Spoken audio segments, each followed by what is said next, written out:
Well, hey everybody, I'm John Retlin with a double feature of two Netflix original movies that I just saw today, Eli and The Influence. And whenever I do multi-film, features, reviews like this, double or triple features like I did recently, I try to find connecting themes among these, whether it's in a certain time period or a certain type of horror, slasher, that kind of stuff or whatever. I just try to find connecting themes just to make it more fun, but also just as a bit of a challenge. Like, hey, which of these movies that have these pseudo connecting themes actually is better than the other?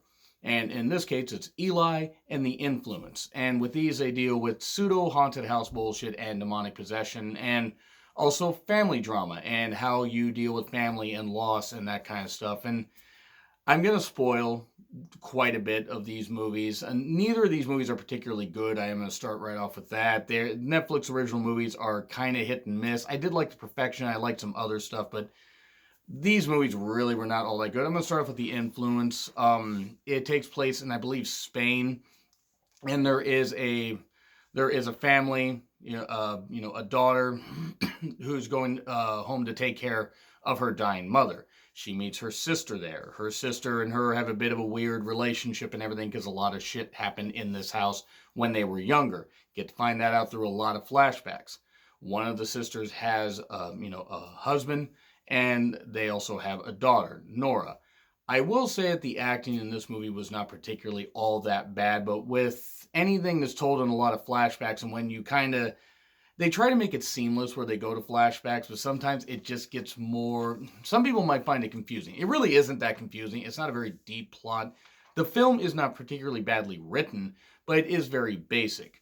The mother did a lot of evil shit to these kids as things went on, especially after her, the only man she ever loved, their father, the two daughters, their father died. And when they tried to play a prank on him, and he ended up getting, cut with a goddamn hook right through his neck. Ow. Yeah, that seems like it would hurt quite a bit. So the mother had been isolated for a while. She's in a coma now and isolated to her room as her wishes and her will are being, implemented. And as things go on, it becomes very obvious there's a demonic presence in this house. The demonic presence has taken a hold on the mother, hence why the mother was going all weird and doing a bunch of shit, like they show in flashbacks, doing a bunch of, bad stuff to her kids, trying to get them to look into a mirror, but, they wouldn't. One of the daughters escaped from the house. The other daughter did get away from the house, but still was connected to the mother, and just a whole lot of family drama and a whole lot of this stuff. It becomes obvious that Nora is being targeted by whatever this demon is, and there's even a girl that will suddenly talk to her at school that's keying cars and everything and acting really, really weird, named Luna. Well, it turns out Luna is just basically not exactly a figment of her imagination, but turns out to be pretty evil herself. And a whole bunch of violence starts happening. One particular thing I did not like at all was that an animal got killed in this. I'm not much of a fan of animals being harmed or killed in any movie. I get it. It happens. It does happen in movies, and unfortunately does happen in real life because some humans are just bad people. And no, they didn't really show all that much of it, but just the implication of it. I hate it. I hated it and Drag Me to Hell, and I hated and other stuff. I'm not necessarily going to hold that against the movie here, as they dealt with it the best way possible, but it also wasn't necessary. I don't really like animal violence, but as things go on, it becomes very obvious that Nora is possessed. She is possessed by this demon that is haunting this family, that was first possessing who is her grandmother and now is trying to take a hold of the daughter. There's also a will involved where all the assets of the grandmother are going to the granddaughter. And then it becomes pretty obvious why that is the case when the grandmother has never really met and never really connected with the granddaughter. And it's because of this whole demonic plot and everything and all this. And one thing I do want to say about the movie that particularly bothered me is it was filmed well. It actually was shot really professionally. The jump scare bullshit I absolutely hate. I know horror is different in other countries and everything. I hate the jump scare shit here when they do films for the U.S. I hate it from other countries. I absolutely hate it. It's just fucking cheap. It's fucking bad. Sometimes jump scares can be earned. Sometimes they aren't all that bad. In this, they were doing so many music cues, not as bad as other movies that I've seen, but it was still pretty goddamn shit. And it ends up where I guess everything kind of works out. There was this weird fight with the demon and a whole bunch of other shit, and it wasn't particularly, fun. It wasn't particularly fun. It wasn't particularly like, oh yeah, I really hope these characters survive. I really didn't give a shit about any of the characters. Again, the acting wasn't particularly bad, but while it was kind of atmospheric in parts, it did mostly take place in that house. It did have some outside, portions, but it was also kind of done on the cheap.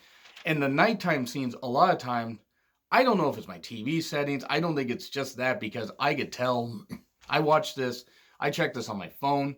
I checked this on my computer just to make sure that maybe maybe my TV saying my brightness was too low. No, it was just really that. That's just how it was filmed. It was too dark. And there's too dark, and then there's like, well, shit. I mean, it's not even like scary. I really can't see what the fuck's going on. Oh, that shit leaked out, but nobody could have possibly seen that. It's like everybody had sunglasses on. They put them on over the camera or something. It just wasn't very good. Not horrible. I'm still going to give it a D. It wasn't all that great, so I'm still going to give it a D. And now we're going to move on to Eli, which apparently was touted as being a super scary movie. It's from the guy that directed Sinister 2, and right there I knew that I was in trouble, because I didn't like Sinister, and I didn't like Sinister 2. I mean, not that they were particularly horrible, they just weren't very good.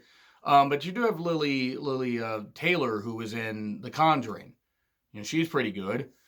She was a doctor that promises his cure to this boy that has this autoimmune disease. His parents, like 4 years ago, he started to develop this autoimmune disease, and he's like, I don't know, 10 or 11, I think, something like that.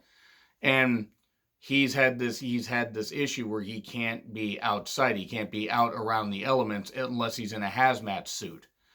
And parents had to pull a whole bunch of strings to get him there, to get him to this isolated house where Lily Taylor's character promises a cure, promises these 3 phases as a way to get him cured and everything, cure him of his autoimmune disease, inject stuff straight into his bone marrow as a way to rewrite basically, the genes that are in his DNA, basically to fix him, just essentially to fix the guy from the inside out. And well, it tries to throw a curveball at you, because there are these ghosts that are trying to get to him. They, because this house, it's an old house and everything, and it's state-of-the-art stuff, sealed off and pure, but there are parts of the house you're not supposed to go to. And then it becomes obvious that Dr. Horn or 2 nurses, they're the only other people there, and he's the only patient there, and the parents are also there. It becomes pretty obvious that there's some weird shit going on. None of these kids that were experimented on, that had these phases, that had these diseases, ever survived. Eli finds that out. Nobody believes him on, seeing these ghosts and everything. The ghosts even try to drag him outside at one point. Well, it turns out that Eli actually was never sick, and that his parents had been lying to him. In particular, the dad, but especially the mother. Like, she wanted to save him. Why did she want to save him? Oh, it turns out that he's the son of the devil. As you would be. I mean, what the hell else would he be? It just wasn't very scary, and I don't understand why people thought it was scary. Maybe if you've never seen a horror movie, if you've only seen a couple of horror movies, but honestly, it wasn't even scary if you hadn't seen that. It's not a very scary movie. Now, is it well shot? Sure. Lily Taylor's fine in it. The parents are fine. The kid playing Eli is fine. He was in The Nightingale, still a movie I need to see, which apparently is hard to watch, but I like movies that are hard to watch.